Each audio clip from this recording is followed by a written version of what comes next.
اس نے کہا کہ آپ 2 گھنٹے روزانہ مجھے قرآن اور کی تعلیم دو, میں آپ کی خدمت کروں گا. وہ مالک بولے میں آپ کی خدمت کروں گا. امام نے کہا اس کی ضرورت نہیں, یہ تو میرا اسلامی فریضہ ہے, اب اپنا فرض ادا کریں, میں اپنا فرض ادا کروں گا. اس کے بعد فلم کمپنی بند ہی کر دی وہاں سے. اپنے گھر میں گوشہ نشین ہو گیا.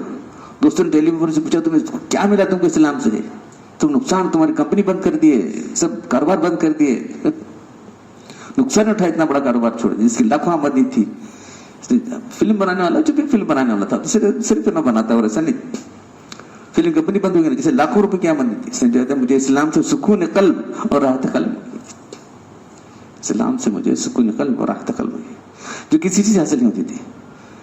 میں نے پہلے کپڑے کی دکان کی تھی جس میں بہت فائدہ ہوا تھا, مگر سکون قلب حاصل نہیں تھا. سائیکلوں موٹروں کاروبار کیسے ہوتا ہوتا مگر سکون قلب نصیب نہیں ہوا.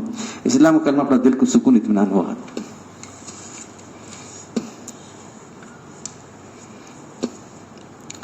اب ٹھنڈک ہو گئی, مجھے کسی کاروبار کی ضرورت نہیں, میرے پاس اتنی دولت ہے کہ میری اولاد 7 بچوں تک آرام سے کھا سکتی ہے. یہ دیکھو, اب جو دولت میرے اسلام مجھے حاصل ہے میں اس میں ترقی کرنا چاہتا ہوں. تقی علت نے واقعہ بیان کر فرمایا واللہ کفار کے قلوب کو سکون اطمینان نصیب نہیں, کو ظاہر ان کے ساتھ سامان راحت بہت ہیں, راحت الگ ہے, سامان راحت الگ ہے.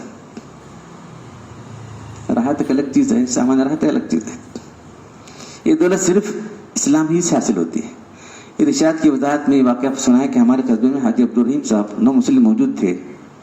وہ کہتے تھے کہ جب ہم نے 17-18 سال کی عمر میں اسلام قبول کیا تو ہندو تو چھپ چھپ کر نماز پڑھتے تھے.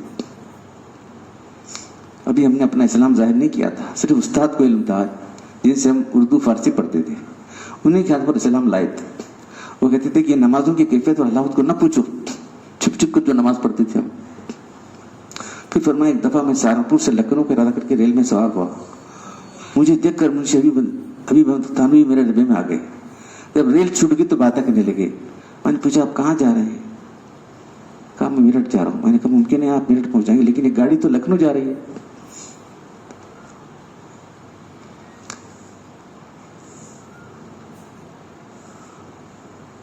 میں نے پوچھا آپ کہاں جا رہے ہیں؟ کہا میرٹھ جا رہا ہوں. میں نے کہا ممکن ہے آپ میرٹھ پہنچائیں گے لیکن یہ گاڑی تو لکھنؤ جا رہی ہے, میرا ٹکٹ لکھنؤ کا ہے. یہ سن کر وہ بڑے پریشان ہوئے. میں نے کہا آپ پریشان بیکار ہے, یہ گاڑی روڑکی سے پہلے نہیں رکے گی, اطمینان سے باتیں کرو, جب گاڑی اتر جانا دوسری ٹرین سے میٹر چل جانا. ان کی پریشانی کم نہیں, پریشانی بڑھتی جا رہی تھی. اس وقت میں نے سوچا کہ میرا اطمینان اور سکون اور ان کی پریشانی اس وجہ تھی کہ میں سیدھے راستے پہ جا رہا تھا, انہوں غلط دائرے میں بیٹھے. اس لیے جو صراط مستقیم اختیار کیا ہے وہ اطمینان سے رہتا ہے, جو صراط مستقیم نہیں اختیار کیا ہے پریشانی رہے گی, وہ غلط راستے پہ تھے. تو مسلمانوں کے دل کو سکون اطمینان اس لیے ہوتا ہے کہ وہ سیدھے راستے پر چل رہا ہے. میں سیدھے راستے پر ہوں, کبھی نہ کبھی منزل پر پہنچ ہی جاؤں گا, منزل ہے جنت پہنچ جاؤں گا. کافر کو سیدھے راستے پر یقین ہی نہیں ہے, اس لیے اس کو اطمینان اور سکون نہیں ہوتا, کو ظاہر میں کیسے ہی سامان ہو. سورہ علم نشر کی برکت سے شفا حاصل ہونے پر قبول اسلام. حضرت مولانا ظفر احمد عثمانی لکھتے ہیں ایک واقعہ مجھے 9 مسلم کا اس وقت بیان کیا ہے جب میں موضع گڑی ضلع مظفر نگر میں مدرسے ارشاد العلوم کا مدرس اول تھا. اس موضع کے رئیس سرکار کی طرف سے مجسٹریٹ تھے, سرکار کی طرف سے مجسٹریٹ تھے. ان کے یہاں دیہات کے مقدمات آیا کرتے تھے.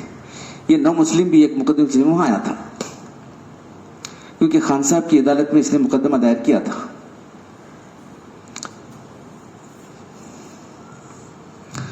میرے پاس سفارش کے لیے آیا, خان صاحب سے سفارش کرا دو. میں نے کہا میں کراؤں, سفارش کراؤں. اس کو کسی نے کہہ دیا تھا کہ خان صاحب میری بات رد نہیں کرتے. میں نے اسے کیا تم اسلام قبول کیا تم نے؟ اس نے کہا کہ میری بیوی نے مسلمان ہے. اس کی تفصیل ہے کہ شادی کے بعد مجھے بخار ہو گیا. اب وہ بولنے لگا, تم جو بول رہے میرے پاس آپ بول رہے ہیں کہ تم مسلمان ہیں کیا؟ تو نہیں, میری بیوی مسلمان ہے. اس کی تفصیل شادی بعد مجھے بخار ہو گیا. بخار نے اتنا طول پکڑا کہ مجھے دق ہو گئی. میرا بڑا بھائی ڈاکٹر تھا, اچھا ڈاکٹر, بڑی محنت اور مشقت سے میرا علاج کرتا رہا. میری حالت بگڑتی گئی, یہاں تک کہ ایک دن اس نے میرے منہ پر کہہ دیا کہ علاج بیکار ہے. کہہ دیا بھائی بول رہا ہوں, یہ دیکھو بھائی خود بول رہے کہ اب کیا علاج بیکار ہے, اس کا ختم ہو گیا.